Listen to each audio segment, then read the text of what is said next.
Hello বন্ধুরা, তোমাদের সবাইকে স্বাগত আমার চ্যানেলে।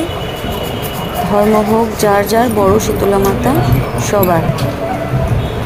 কাল সকালে আমি বড় মায়ের দর্শন করব বলে চলে গিয়েছিলাম। আমি আর আমার এক বান্ধবী মিলে গিয়ে মন্দিরে দর্শন করে এসেছি। চলো তোমাদেরকেও দর্শন করাই।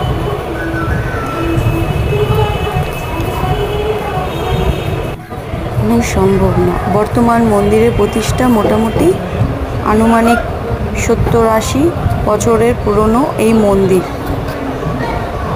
আর এই মা 200 বছর পুরনো।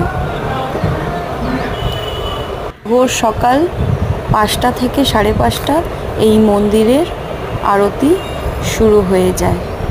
তোমরাও চাইলে আসতে পারো।